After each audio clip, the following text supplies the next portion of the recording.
Good afternoon, everyone. My name is Dr. TJ, and I'm starting a series on anxiety disorders. Today, we're going to talk about some of the anxiety disorders. Now, anxiety is a feeling that we all experience from time to time to varying degrees. There can be good levels of anxiousness and there can be bad levels of anxiousness, and a certain amount of anxiety is actually normal and natural, and it's good for us to experience anxiety on a day-to-day basis, because sometimes that anxiety can actually um, propel us to get things accomplished in our life. But anxiety can become a mental health issue when we have feelings of worry, or when we have a lot of fear about something that is actually disproportionate or out of proportion to an event or situation. Or when the anxiety becomes so overwhelming that we cannot effectively manage life situations. So, anxiety will become a mental health issue when it interferes with our day to day functioning. And this could mean that somebody doesn't want to go to work, they don't want to participate in any social events, they avoid situations, and overall, they just don't feel like interacting with others because their anxiety levels are so high. Now, there is a classification for anxiety disorders, and I will talk about these in the upcoming weeks. But there is a common feature of all anxiety disorders, and that is excessive worry or fear over a type of perceived threat. This might mean that somebody is feeling particularly anxious or fearful, or they are feeling threatened that some situation in their life is going to lead to some type of harm. Okay, and this doesn't necessarily mean physical harm, it might mean harm to their career, harm to their academic environment, harm to their emotions. So, in this series, we're going to talk about the various anxiety disorders as well as the key features of these disorders. Now, I want to talk a little bit about stressors in our life that can increase our anxiety. Stress frequently comes from people's occupations and their jobs.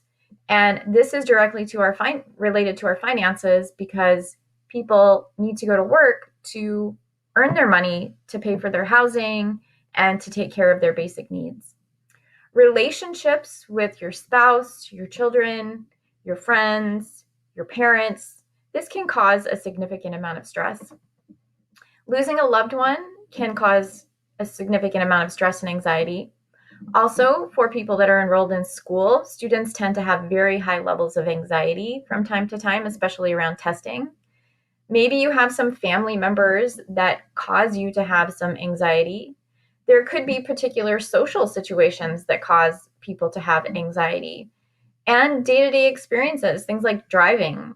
Sometimes driving down the road, you can encounter poor drivers, and this will provoke anxiety.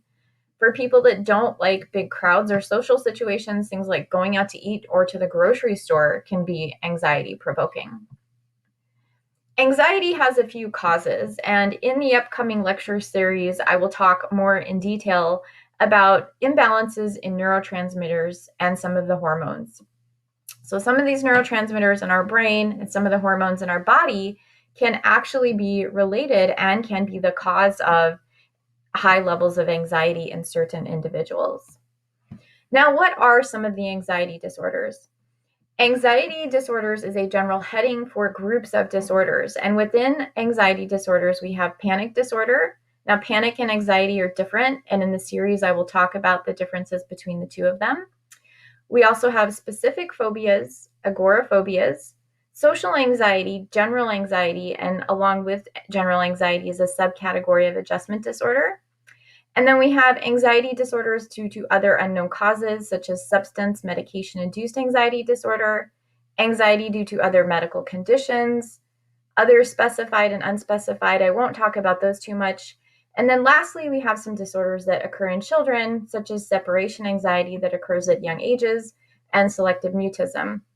So in the upcoming weeks, we will launch into detailed descriptions of the anxiety disorders. I hope that you enjoyed this video today and look forward to seeing you in future videos.